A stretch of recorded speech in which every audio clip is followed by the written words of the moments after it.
আমাদের দেশের নতুন মাননীয় সরকার মুখ্যমন্ত্রী কি নাম? শুভেন্দু অধিকারী। মাননীয় মুখ্যমন্ত্রী যেহেতু আমার দেশের সরকার, তাকে আমাকে মানতে হবে, হবে না? হবে না? তার কথা মান্যত্ব দিতে হবে না? হবে না? তার কথা চলতে হবে না? হবে না? এখন আমাদের পশ্চিমবঙ্গের অভিভাবক তিনি, কি বলছেন আপনারা বলুন? অভিভাবক না, তিনি বলে দিলেন কুরবানি হবে না, গরু কুরবানি দেওয়া যাবে না। বলে কোনো ব্যাপার নাই, নো প্রবলেম, কুরবানি না দিলেই বা কি হলো, গরু মুসলমানদেরকে কুরবানি গরু দিতে হবে, এটা কি জরুরি? কি বলছেন আপনারা? বলছেন না কেন? মুসলমানদেরকে কুরবানি গরু দিতে হবে, এটা কি জরুরি? কুরবানির সঙ্গে গরুর কোনো সই আছে? আমাদের আরো তো 57টা মুসলিম দেশ আছে, তো 57টা দেশে কি গরু কুরবানি দেয়? ছাগল ভেড়া মুরগি, ছাগল ভেড়া দুম্বা উট দেয় না? দেয় না? তাহলে ইসলামের সঙ্গে গরুর কোনো সম্পর্ক নাই। কুরবানিতে গরু দিতেই হবে, এটা শরীয়ত সম্মত নয়। আমরা গরু কুরবানি দিলাম না, কেন দিলাম না? কেন দিব না? কোনো ধর্মের যদি ক্ষতি হয়, কোনো ধর্মের যদি আঘাত লাগে, তাহলে ইসলাম বলেছে কোনো ধর্মকে আঘাত দিও না, কোনো ধর্মের সঙ্গে খারাপ ব্যবহার করো না। এটি ইসলাম বলেছে না? বলেনি? তাহলে আমরা গরু কুরবানি দিতে গিয়ে যদি ওদের গোমাতার যদি ক্ষতি হয়ে যায়, ওদের গোমাতা কুরবানি দিতে গিয়ে যদি ওদের ক্ষতি হয়ে যায়, তাহলে আমরা মুসলমানরা কুরবানি দিব কেন? গোমাতা জবাই করবো কেন? না কি বলছেন আপনারা বলুন?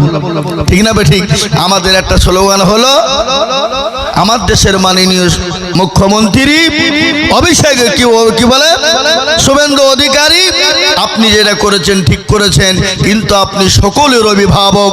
হিন্দু মুসলিম ডোম ডকল মুচি মেথর কোল ভিল মুচি মুন্ডা বাগদি সকলের মুখ্যমন্ত্রী, সকলের অভিভাবক।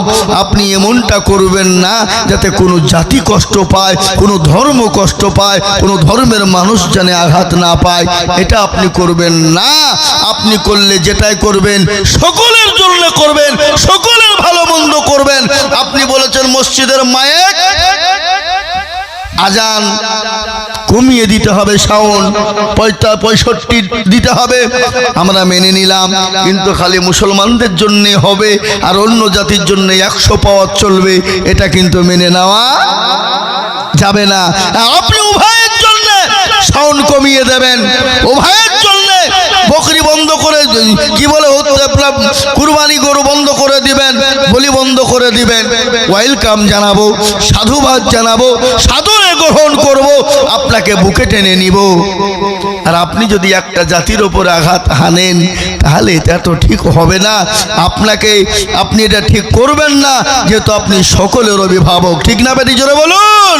তাই আমি আপনাদেরকে বলবো, মুসলমান, আল্লাহ বলেছেন কোরআনে পাকে, ওয়ালা নাবলুওয়ান্নাকুম বিশাইয়্যিম মিনাল খাউফি ওয়াল জুই ওয়া নাকশিম মিনাল আমওয়ালি ওয়াল আনফুসি ওয়াস সামারাত ওয়া বাশশিরিশ সাবিরিন। দ্বিতীয় পারায় সূরা বাকারাতে আল্লাহ বলে দিয়েছেন, তুমি মুসলমান হবা, মার খাবা না, এটা তো হতে পারে না। তুমি মুসলমান হবা, কষ্ট পাবা না, এটা তো হতে পারে না। তুমি মুসলমান হবা, তোমার উপর নির্যাতন হবে না, এটা তো হতে পারে না। তুমি মুসলমান হবা, তুমি অত্যাচারিত হবা, এটা তো হতে পারে না। তুমি মুসলমান হবা, তোমাকে দেশ থেকে তাড়িয়ে দিবে, এটা তো হতে পারে না। আল্লাহ বললেন সাবরুল জামিল, তুমি সবর করো, আমি আল্লাহ এ ধৈর্য তুমি আর কি করব, ফল আমি দিব। আল্লাহ বলেছে না? বলেনি? আল্লাহ বললেন মান্নাল্লাহু মা'আস সাবিরিন, আল্লাহ বললেন ধৈর্য ধরো, সবর করো, আমি আল্লাহ তোমার পাশে আছি, এই ধৈর্যের ফল আমি আল্লাহ তোমাদেরকে দেব। আজকে আপনারা জানেন পশ্চিমবাংলার মাটিতে কমসে কম 10 লক্ষ মানুষ, তারা আজকে ঘরহীন, তাদের থাকার জায়গা নাই, খাওয়ার জায়গা নাই, খাবার নাই। এটা জানেন কি আপনারা? খবর আছে আপনাদের কাছে? 10 লক্ষের ওপর। বুঝতে পেরেছেন না? পারেননি? তাই আমি আপনাদেরকে বলবো, বন্ধু, আল্লাহর ওপর তাওয়াক্কুল করুন, আল্লাহর ওপর ভরসা করুন। আল্লাহ বললেন আমি তোমাদের পাশে আছি, কিন্তু বান্দা আমার বড় হুকুমটা তোমরা পালন করো। আল্লাহর বড় হুকুম কি একটু বলবেন ভাই আপনারা? নামাজ। আল্লাহ কোরআনে বললেন ওয়া মা খালাকতুল জিন্না ওয়াল ইনসা ইল্লা লিয়াবুদুন। আল্লাহ বলে বান্দা আমি তোমাকে বানিয়েছি আমার দিন আমার বড় হুকুম নামাজ আদায় করবা। ও বান্দা যদি তুমি নামাজ আদায় করতে পারো আমার হুকুম আদায় করতে পারো আমি আল্লাহ তোমার জন্য আমি রয়েছি, আমি আল্লাহ তোমাকে হেফাজত করব। কিন্তু মুসলমান নামাজ পড়ে না, মুসলমান নামাজ পড়ে।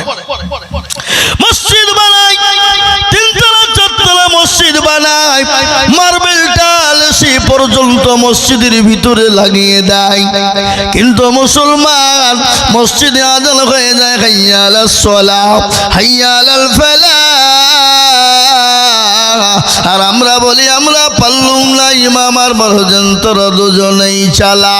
হে দরদি মুসলমান, আল্লাহ বলে বান্দা আমি তোমাকে বানিয়েছি আমার বড় হুকুম নামাজ, আমার বড় হুকুম নামাজ, আমার বড় ইবাদত হলো নামাজ। ও বান্দা যদি তুমি নামাজ আদায় করতে পারো আমি আল্লাহ ওই জালিমের হাত থেকে তোমাকে বাঁচিয়ে নেব। কিন্তু মুসলমান নামাজ পড়ে না। কত পার্সেন্ট মুসলমান নামাজ পড়ে গো? 98% মুসলমান নামাজ পড়ে না, 2% মুসলমান নামাজ পড়ে। 2%। তো 2% যারা নামাজ পড়ে এই 2% লোকের নামাজ হয় বলে মনে হয় আপনাদের? কি হয়? কোন রকম 1% লোকের হয় আর 1% লোকের নামাজ হয় না। বলে হুজুর আপনি কি করে জানলেন? আমি আজিজুল হক বলে দিয়ে যাই, অনেক মুরব্বী নামাজ পড়ে 15 বছর 20 বছর ধরে নামাজ পড়ে বাবা, দাড়ি পেকে গেছে, চুল পেকে গেছে, চোখে নরম, আত্তাহিয়াতু জানে না, দুরূদ শরীফ জানে না, দোয়া কুনুত জানে না, দোয়া মাসুরা জানে না, দোয়া সানা জানে না, ইন্না তাইনা কুল দেখা যায় তার মধ্যে 20টা ভুল। এই কথা বলেন ঠিক না? ঠিক। ইন্না তাইনা কুল দিয়ে চালিয়ে দেয়, কিন্তু দেখা যায় তার মধ্যে 20টা ভুল হয়ে যায়, হয় না?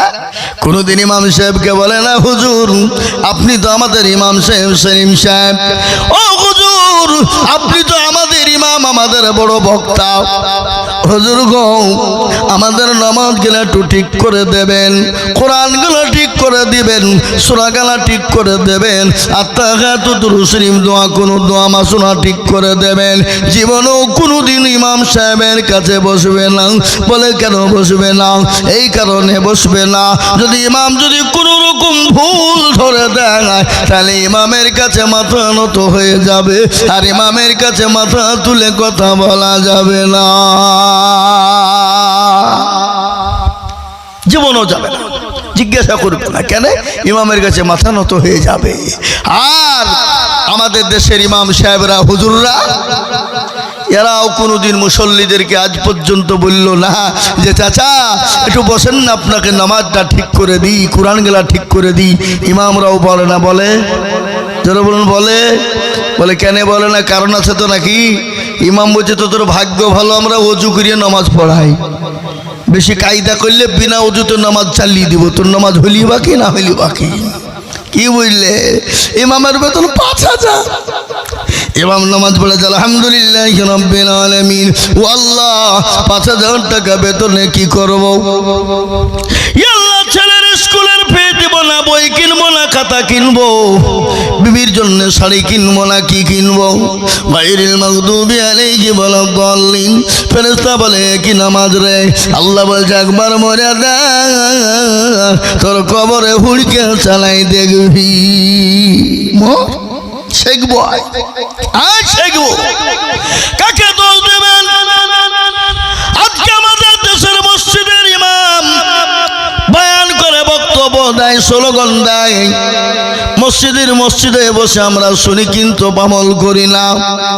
আর আমাদের দেশে আর একটা নিয়ম শুনেলেন, কোন মদ করে দেখো যদি মসজিদে নামাজ পড়তে যায়, এ বাবা দেশের মানুষ, পাড়ার মানুষ, মুসল্লিরা তাকে দূর দূর করে মসজিদ থেকে বের করে দেয়, দেয় না? দেয় না? এরকম আছে না নাই? পাকা মদ করে গেঁজা খর তুই মসজিদে তুই হয়তো কোনো জিনিস চুরি করিয়ে পালাবে।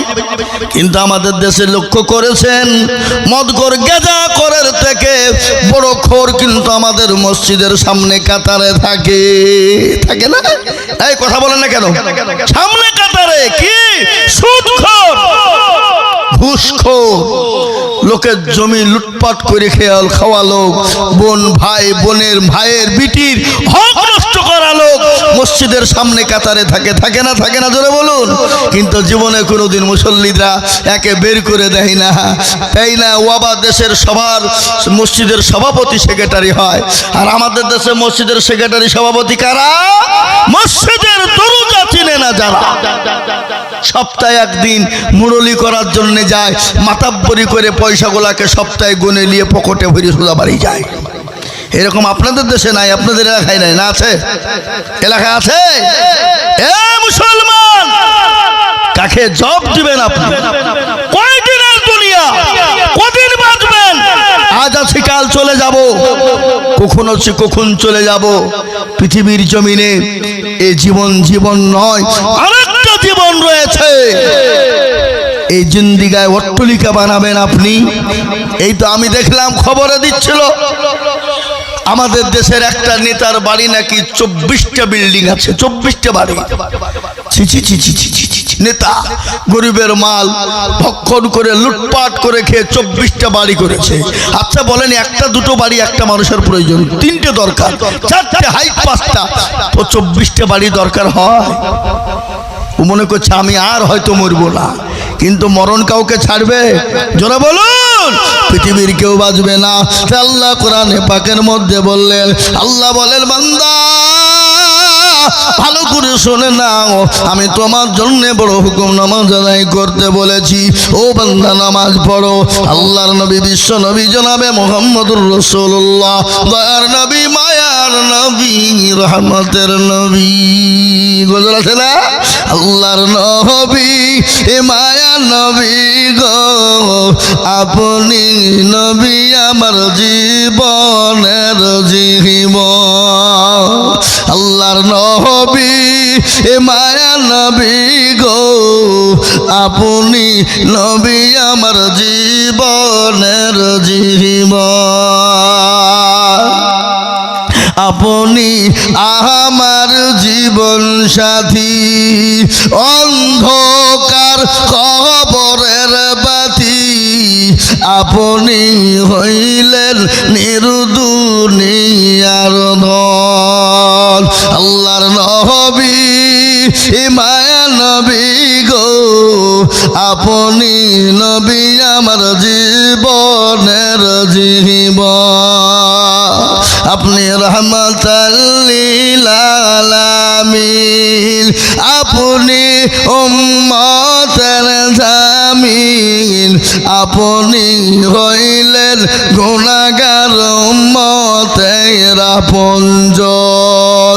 আল্লাহর নবী এ মায়া নবী গো, আপনি নবী আমার জীবনের জীবন। দেখিয়া আপনার মাঝে যা, ভাগবতী মা খাদিজা, দেখিয়া আপনার মাঝে যা, ভাগবতী মা খাদিজা, সপন দিলেন জীবন যৌবন। ও মাল দৌলত যা ছিল, আপনাকে সফা দিল, আপনাকে বানাইল আপনজন।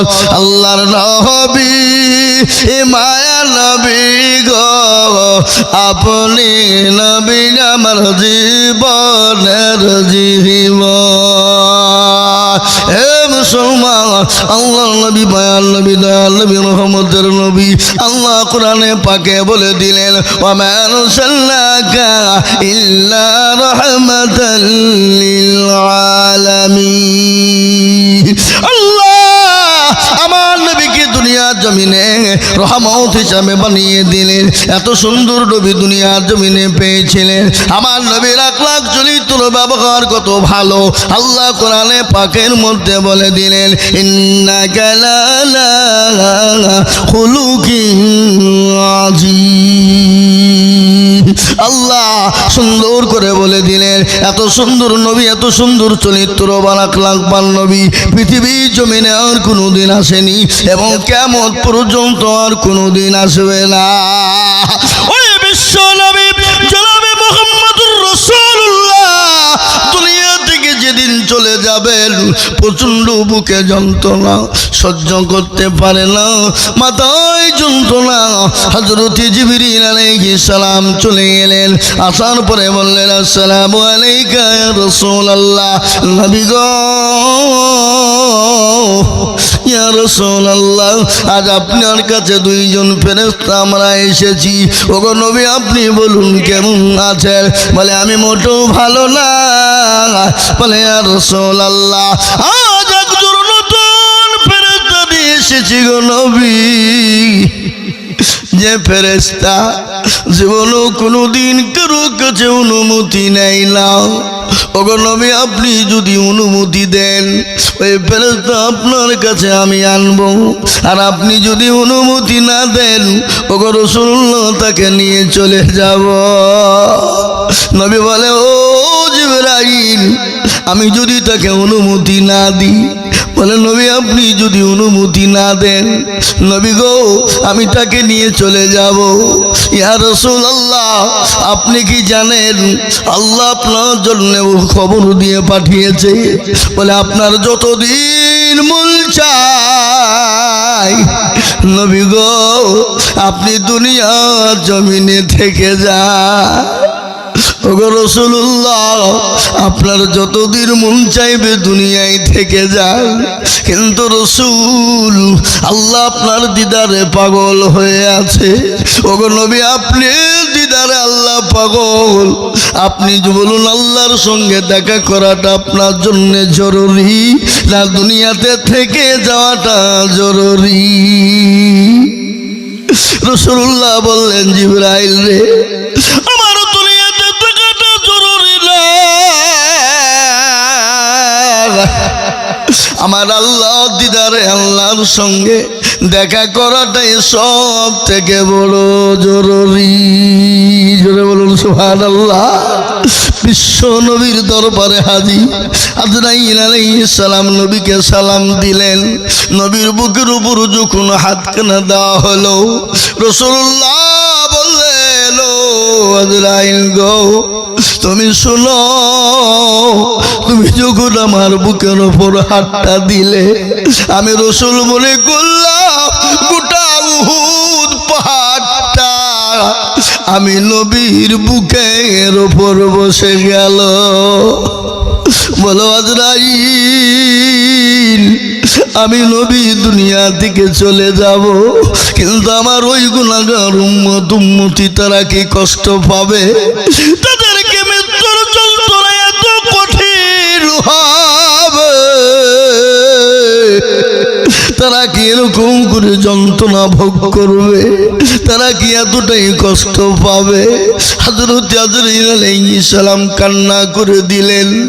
রাসূলের দরবারে রাসূলকে বললেন ইয়া রাসূলুল্লাহ ওগো নবী আপনার উম্মত উম্মতি কষ্ট পাবে না, আপনার উম্মত উম্মতির কোনো কষ্ট হবে না, আপনার উম্মত উম্মতির এত কষ্ট হবে না। বলে কেমনে হবে না? বলে ছোট্ট বাচ্চা যেমন মায়ের কোলে বসে স্তনের দুধ পান করতে করতে করতে করতে যেমন ঘুমিয়ে যায় নবী গো সেই জীবন কোনো রকম কষ্ট পায় না। ওগো রাসূলুল্লাহ আপনার উম্মত উম্মতি তারা যারা নামাজি দিনদার পরহেজগার ইমানদার কলমাওয়ালা নবীওয়ালা দিনওয়ালা ইমানওয়ালা আল্লাহওয়ালা মসজিদমুখী দিনমুখী কোরআনমুখী হবে। ওগো নবী ওই ছোট্ট বাচ্চার মতো তাদের জানটা কবজ করা হবে, তারা আরাম করে ঘুমিয়ে যাবে, মৃত্যুর কালে তারা কোনো কষ্ট ভোগ করবে না। কি দয়ার নবী, মায়ার নবী, তিনি তো রহমতের নবী, তিনি তো বিশ্ব নবী, তিনি তো রহমতের নবী, তিনি তো মায়ার হাবিব। তিনি দুনিয়া থেকে চলে যায়, তারপর উম্মতের মায়ায় কেঁদে যায়, উম্মতের চিন্তা করে যায়। নবীজি নিজের চিন্তা করে নাই, নিজের আত্মীয় স্বজন পরের কথা চিন্তা করে নাই, নবীজি তার নাতিপুতি বিটি বিবিদের জন্য চিন্তা করে নাই। তিনি বারংবার চিন্তা করেছেন, ও আমার উম্মতের কি হবে, আমার উম্মতের কি হবে, আমার উম্মতের কি হবে।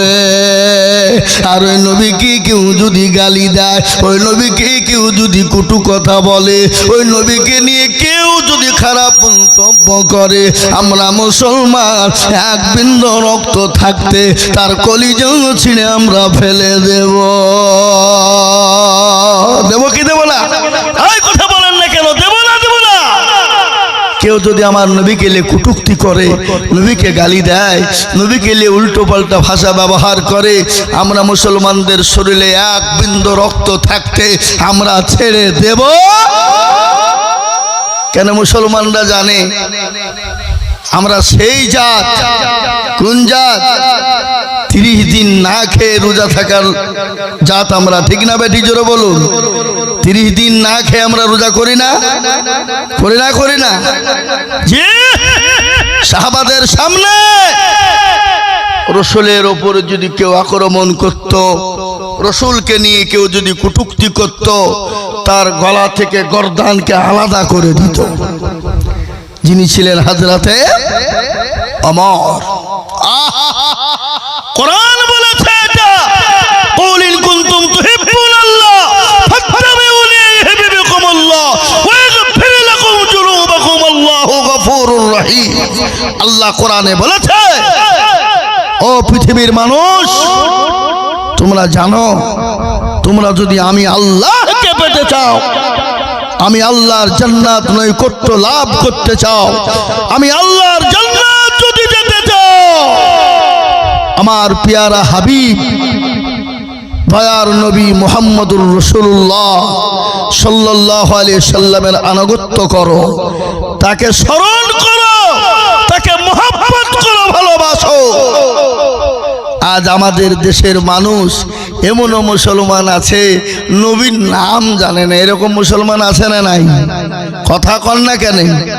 হ্যাঁ, আমাদের দেশের যুবক। সেদিন আমি একটা জায়গায় বিয়ে পড়াতে গিয়েছি, আমি তাকে বলছি কলমাটা পড়, মালের মুখ দিয়ে বেরোইলই নি। আমি বলে দিচ্ছি বারবার, তাও বেরোচ্ছে না।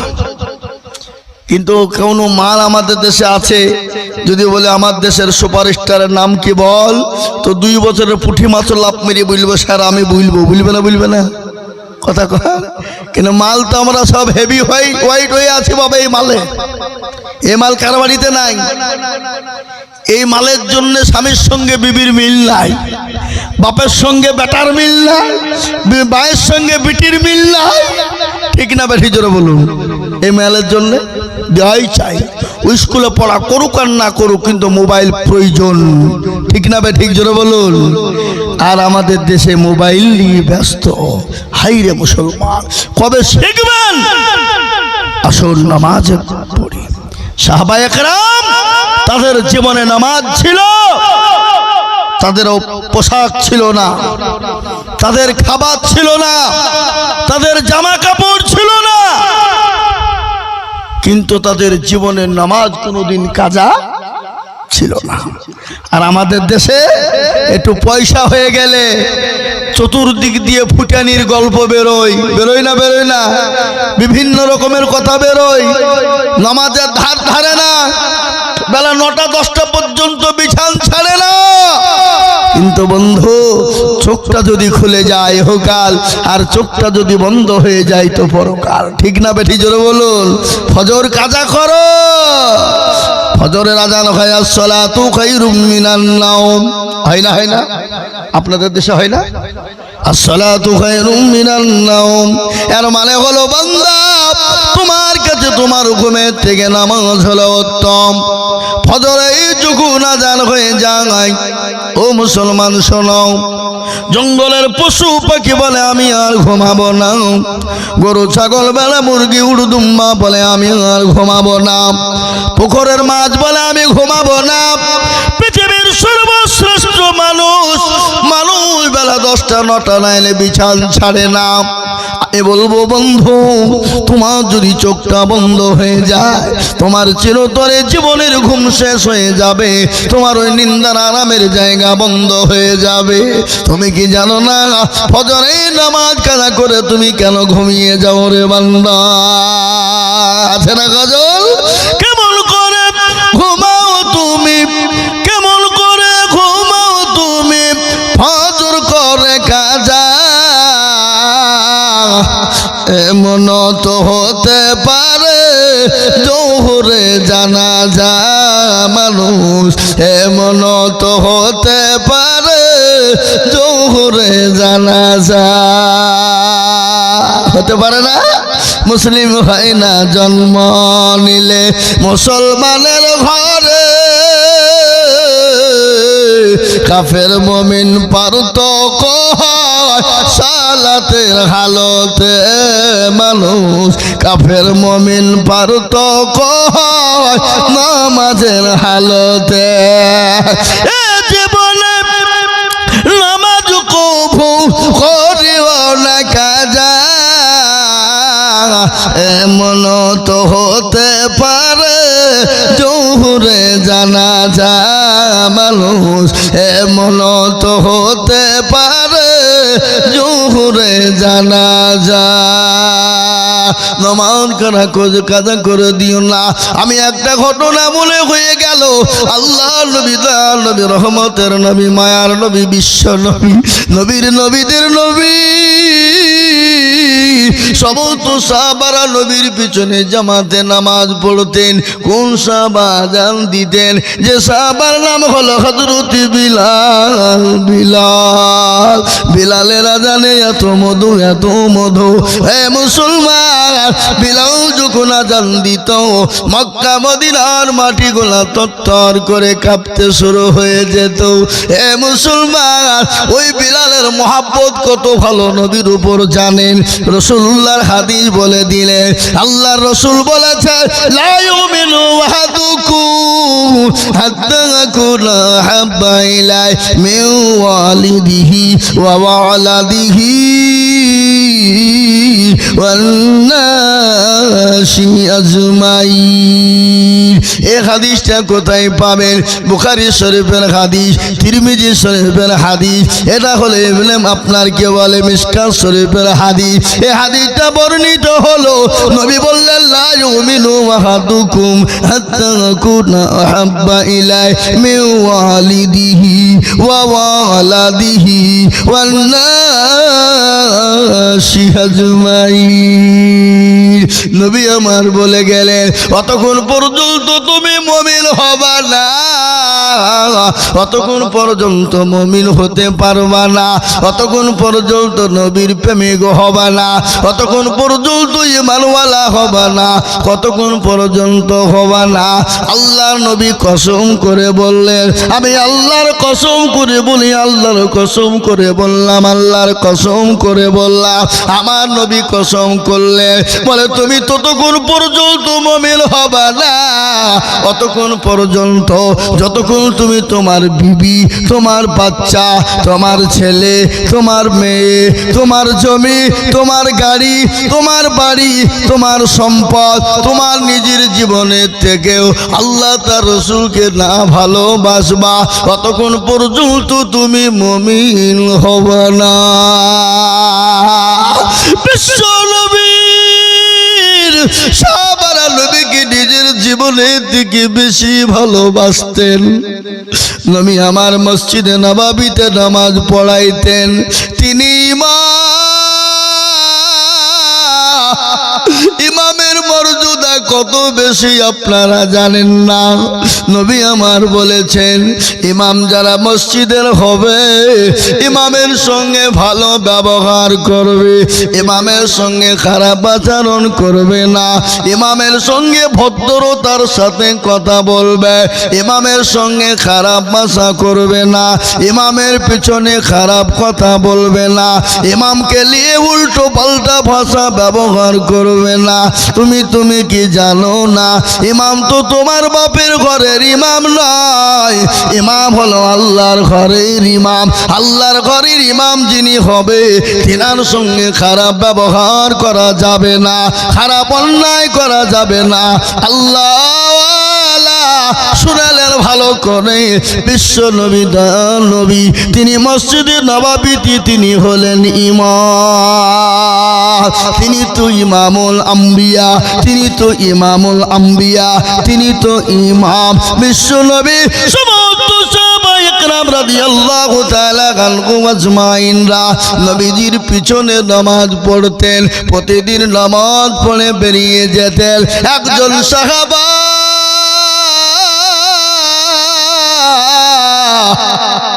অতি গরিব, অত গরিব, অতি গরিব, এত গরিব, এত গরিব, তার বাড়িতে দ্বিতীয় কোনো কাপড় নাই, দ্বিতীয় কোনো পোশাক নাই, দ্বিতীয় কোনো কাপড় নাই। প্রতিদিন মসজিদে নববীতে নামাজ পড়তেন, নবীজির পিছনে নামাজ আদায় করতেন। নামাজ পড়ে তিনি সঙ্গে সঙ্গে বাড়ি থেকে বেরিয়ে যেতেন। মসজিদ থেকে বাড়ির দিকে রওনা হয়ে গেল। সাহাবারা বললেন, ইয়া রাসূলুল্লাহ, ও আল্লাহর নবী, বিশ্ব নবী, দয়ার নবী, মায়ার নবী। সাহাবারা আল্লাহর নবীর সামনে এমন করে কথা বলতেন, নবীজির গলার আওয়াজের থেকে নিচে আওয়াজ হতো। নবীর গলার আওয়াজের উপরে সাহাবাদের আওয়াজ উঠত। একজন সাহাবা হযরত সালমান ফারিসি, তার আওয়াজটা বড় মোটা, গলার আওয়াজটা বড় মোটা, কিন্তু দুনিয়ার জমিনে নবীজির সাহাবাদের ভিতরে তিনি 250 বছর তিনি জিন্দেগি পেয়েছিলেন। কত বছর? জোরে বলুন, আরো জোরে বলুন। 250 বছর জিন্দেগি পেয়েছিলেন। সালমানে ফারিসির বড় জীবন কাহিনী রয়েছে। তিনি 50 বছর ধরে মূর্তি পূজা করেছেন। কত বছর? মূর্তি পূজা করেছেন 50 বছর। তার বাপ ছিল অন্য জাতি। তিনি 50 বছর মূর্তি পূজা করার পরে তাকে ভালো লাগলো না, মোটেও ভালো লাগলো না। তিনি খ্রিস্টান ধর্ম তিনি পালন করলেন। খ্রিস্টান ধর্ম বুঝেন না? বুঝেন? খ্রিস্টান ধর্ম তিনি 50 বছর পালন করলেন। মনে ভালো লাগলো না, মন ভালো লাগলো না। তার হৃদয়কে কেউ গলাইতে পারলো না, মনকে গলাইতে পারলো না। হঠাৎ করে একদিন পাদ্রীকে ডেকে বললেন, পাদ্রী বুঝেন না? এই ভাই, পাদ্রী বুঝেন না আপনারা? পাদ্রী, খ্রিস্টানদের পাদ্রী। এক বড় কাহিনী আছে বাবা। ইহুদিদের এক পাদ্রী, একটার ঘটনা মনে হয়ে গেল, কথায় কথা মনে পড়ে যায়। একদিন এক পাদ্রী মুসলমানদেরকে জিজ্ঞাসা করলেন। হাজার হাজার মুসলমান জমা হয়ে গেল, হাজার হাজার খ্রিস্টান জমা হয়ে গেল। ওই পাদ্রী তিনি একটা চেয়ারে তিনি সভাপতি হলেন। সভাপতি বুঝেন না? এই সভাপতি বুঝেন? আজকে আপনাদের জালসার সভাপতি সেলিম সাহেব, দেখবেন যে কোনো সবার সভাপতি না হলে সভা মানায় না, মানাই গো। কিন্তু জালসার সভাপতি কাদেরকে করতে হয়? কাদেরকে? আলেম ওলামাদেরকে, হাদিস কোরআন যারা বুঝে তাদেরকে। কিন্তু আমাদের দেশের মানুষ পয়সা হইলেই হইল, হাদিস কোরআন বুঝুক আর না বুঝুক, ওর পয়সা থাকলে ওকে সভাপতি করতে হবে। ঠিক না বেটি জোরে বলুন? এই দক্ষিণ 24 পরগনাটা এমন হারবার, কথাটা আপনাদেরকে বলে যায়, না বললেও হয় না। সেই সভাপতি একজন চেয়ারে বসেছে বাবা, এই সাগরটা গুডুম, মুখে দাড়ি নাই, মুছ নাই, ভাগুন দিয়ে বোঝেন না, মাল চেয়ারে বসেছে, মুখে পান ভরে গুটকা, মুখ দিয়ে কথা বাড়ায় না, মাইকের কাছে বসে বলছে দেখেন আমাকে সবাই মিলে সভাপতি করে দিল, এর জন্য আমি গর্ভবতী। এই কথা বললেন না কথাটা? বলে আপনারা বুঝতে পারেননি, আমাকে ধরে পড়ে সবাই মিলে সভাপতি করে দিল, আমি আজ জন্য আবারও গর্ভবতী। মসজিদের ইমাম সাহেব ডাক দিয়ে বলল আপনাকে সভাপতি কে করেছে? কে আপনাকে বসতে বলেছে? মাইক ছাড়েন, আমরা জানি মা বোনেরা বছরে একবার গর্ভবতী হয় বিবাহ হলে, আর আপনি 2 মিনিটের মধ্যে 2বার গর্ভবতী হলেন কি করে? এ বাবা, এই তো সভাপতি। ঠিক না বেটি জোরে বলুন? তো সভাপতি একজন পাদ্রী চেয়ারে বসে আছে, বসার পরে চাটিয়াল ময়দানে খ্রিস্টান আর মুসলমানরা বসা। ইতিমধ্যে পাদ্রী জিজ্ঞাসা করে বললেন, ও মুসলমানেরা, আমি তোমাদেরকে কয়েকটা প্রশ্ন জিজ্ঞাসা করব। কয়টা? 3টে প্রশ্ন তোমাদেরকে জিজ্ঞাসা করব। যদি তোমরা প্রশ্নের উত্তর দিতে পারো তাহলে আমরা তোমাদের কলমা পড়ে মুসলমান হয়ে যাব। নারে তাকবীর। আর প্রশ্নের যদি উত্তর যদি না দিতে পারো তাহলে তোমরা যতগুলা মুসলমান আজ এই জায়গায় আছো, সমস্ত মুসলমান আজকে আমাদের ধর্ম খ্রিস্টান ধর্ম পালন করি তোমরা খ্রিস্টান হয়ে যাবে। রেডি? মুসলমানরা বলছে হুঁ, তাই হলো। এ বাবা, মুসলমান পারুক আর না পারুক কিন্তু হারবে না। কি বুঝছেন আপনারা বলুন? পারুক আর না পারুক হারবে না। ঠিক আছে, তাই হলো। বলেন কি প্রশ্ন? বলুন কি প্রশ্ন? সভাপতি চেয়ারে বসা, বসার পরে সর্বপ্রথম প্রশ্ন করলেন, বলো তোমার আল্লাহ কোন দিকে মুখ করে বসে আছে? মারাত্মক প্রশ্ন। ঠিক না বেঠি জোরে বলুন? কি করে বলবে আল্লাহ কোন দিকে মুখ করে বসে আছে? একে বলা সম্ভব? মুসলমানরা কেউ পারল না। সমস্ত মুসলমানদের মাথা নিচু হয়ে গেল। পাদ্রী বলল, মুসলমানেরা তোমরা পারলে না? বলে না। 2 নম্বর প্রশ্ন, তুমি বলো তোমার নবী আল্লাহর দরবারে যেদিন গিয়েছিল, আল্লাহর দরবারে আল্লাহ দরজায় কোন দরজা নিয়ে ঢুকেছিল? বলো। মুসলমানরা বলছে দরজা বা কোটা খুঁজে বলো, আমি ও কি করে বলবো কোন দরজা দিয়ে ঢুকেছিল তা? কেউ পারল না। বলে 2য় নম্বর হয়ে গেল, তোমরা পারলে না? বলে না। তোমরা বলো আল্লাহ কোন দিকে মুখ করে বসেছে? বলি সেটা না? বলেছি তো। 1 নম্বর। 2 নম্বর হয়ে গেল। 3 নম্বর, তুমি বলো তোমার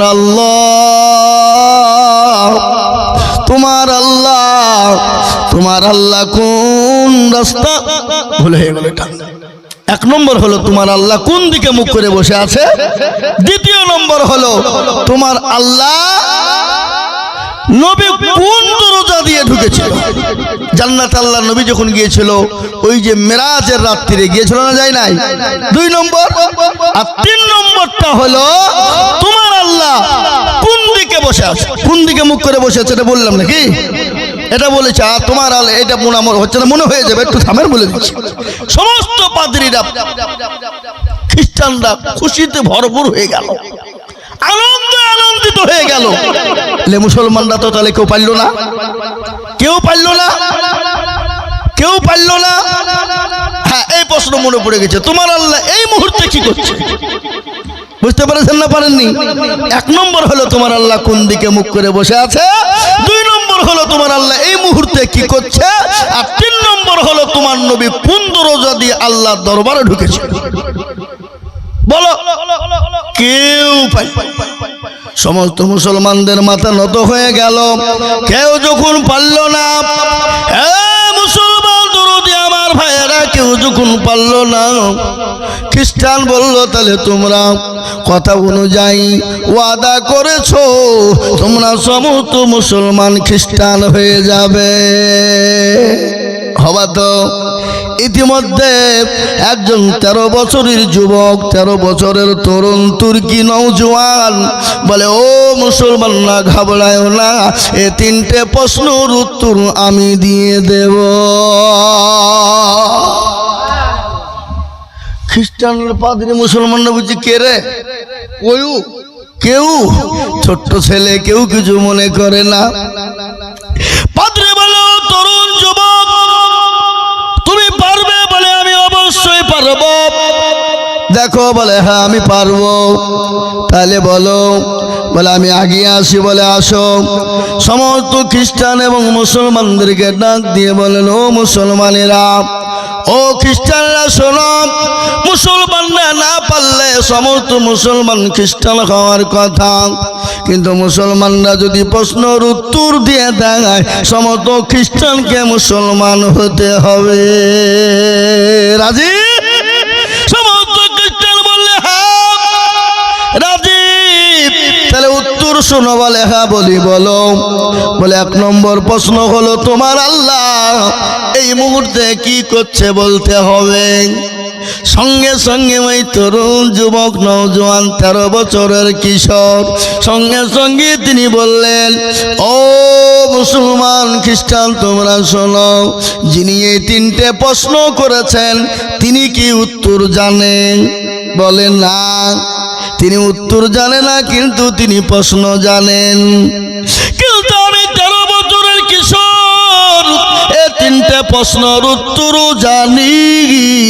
আমি প্রশ্ন জানি, উত্তরও জানি। তাহলে সব থেকে এই মজলিসে দামি কে? জোরে বলুন কে? যে উত্তরও জানে, প্রশ্ন জানে, সে। সমস্ত খ্রিস্টান মুসলমান ডাক দিয়ে বললো, যে প্রশ্ন জানে, উত্তর জানে সে। তাহলে চেয়ারে বসবে কে? বলে সভাপতি তুই নাম। এই সভাপতি নাম। তুই খালি প্রশ্ন জানে, উত্তর জানিনি, আর এই প্রশ্ন জানে, উত্তর জানে, চেয়ারে ও বসবে, তুই কেন বসবি? পাদ্রীর সঙ্গে সঙ্গে তত্তর করে চেয়ার থেকে কাঁপতে কাঁপতে তিনি নিচে বসে গেলেন। ওই মুসলমানদের 13 বছরের তরুণ যুবক নওজোয়ান তিনি চেয়ারে বসে বললেন, বসার সঙ্গে সঙ্গে বললেন, কুলিল্লাহুম্মা মালিকাল মুলক তুতিল মুলকা মান তাশা ওয়া তানজিউল মুলকা মিম্মান তাশা ওয়া তুইজ্জু মান তাশা ওয়া তুজিল্লু মান তাশা ওয়া বিয়াদিকাল খায়র ইন্নাকা আলা কুল্লি শাইইন কাদির। আল্লাহু আকবার। বলে কুরসির মালিক আমার আল্লাহ এই মুহূর্তে কি করছে তার প্রশ্নের উত্তর নিয়ে নাও। আমার আল্লাহর এই মুহূর্তে কাজ হলো চেয়ারে বসা যিনি ছিলেন তাকে চেয়ার থেকে নামিয়ে নিচে বসিয়ে দিল, আর যাকে কেউ চিনত না তাকে তুলে এই চেয়ারে বসিয়ে দিল। এই মুহূর্তে এটাই হলো আমার আল্লাহর কাজ। বুঝতে পারছেন না পারেননি? যাকে কেউ চিনত না, যাকে সবাই চিনে, তাকে চেয়ার থেকে নামিয়ে নিচে বসিয়ে দিল, আর যাকে কেউ চিনত না তাকে উপর নিচ থেকে তুলে নিয়ে এসে চেয়ারে বসিয়ে দিল। এই মুহূর্তে এটাই হলো আমার আল্লাহর কাজ। নারে তাকবীর। সমস্ত মুসলমানরা বলে নারে তাকবীর। সঙ্গে সঙ্গে বলে, কোন ঘরের ছেলে রে তুই? তোর পরিচয়, তোর বাপের নাম কি, তোর নাম কি, তুই এত সুন্দর ছেলে, তোকে তো আগে কোনোদিন দেখিনি। দেখবেন ছেলে যদি ভালো হয়, ছেলে যদি পরীক্ষায় ভালো পরীক্ষায় নাম করতে পারে, দেশের মানুষ পাড়ার মানুষ তাকে ভালো বলবে, বলবে বাপ ভালো, মা বলে ভালো, বলবে কি বলবে না। তার জন্যে ছেলেও ভালো। আর ছেলে যদি পাঠা হয়, তার বাপেরও পর্যন্ত দুর্নাম হয়। এই কথা বলো না কেন? হ্যাঁ, ছেলে যদি ভালো হয়, তার মায়ের নাম হয়, বাপের নাম হয়। কার ছেলে রে তুই? তোর বাপের নাম কি, তোর মায়ের নাম কি? আহা, বলবে না, বলবে না, সবাই ভালো বলবে। আর ছেলে যদি পাঠা হয়, বাপ পর্যন্ত ছেলের পরিচয় দিতে লজ্জা পায়। ঠিক না বেটি? জোরে বলুন। হ্যাঁ, আর ছেলের নাম হলে বাপের বুক বড় হয়ে যায়, মায়ের বুক বড় হয়ে যায়। পাড়া প্রতিবেশী, দেশবাসী, গ্রামবাসীর সামনে মা বাপ বুক ফুলিয়ে ঘুরে বেড়ায়, বলে আমার ছেলে ভালো। আর ছেলে যদি বদমাইশ হয় বাবা, তাহলে বাপ মা আপনার ছেলের পরিচয় দিতেও লজ্জা করে। ঠিক না বেটি? জোরে করলে করলা। এ মুসলমান দরদি, সঙ্গে সঙ্গে মুসলমানরা বলে নারায়ে তাকবীর, আল্লাহু আকবার। তোর বাপের নাম কি, তোর পরিচয় কি, তুই কোন ঘরের সন্তান, তোর কোন মায়ের সন্তান? এক নম্বর প্রশ্ন হয়ে গেল।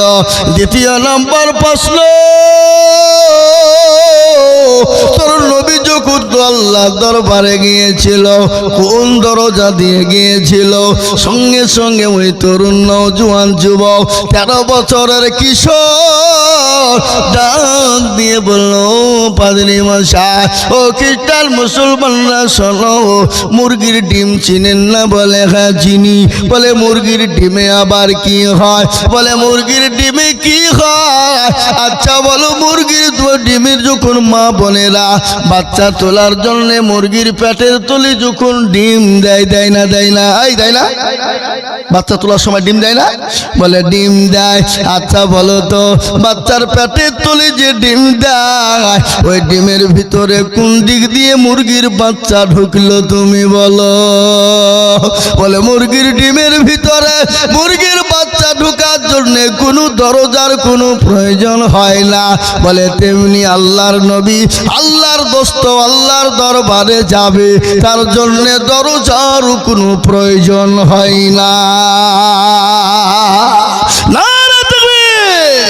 সমস্ত মুসলমানরা নারে তাকবীর ধ্বনি দিয়ে বলল, আমরা জিতে গেলাম, জিতে গেলাম, জিতে গেলাম। বলে না, আর একটা প্রশ্ন উত্তর আছে। বলে কি? বলে তোমার আল্লাহ কোন দিকে মুখ করে বসে? তোমার আল্লাহ কোন দিকে মুখ করে বসে আছে বলো?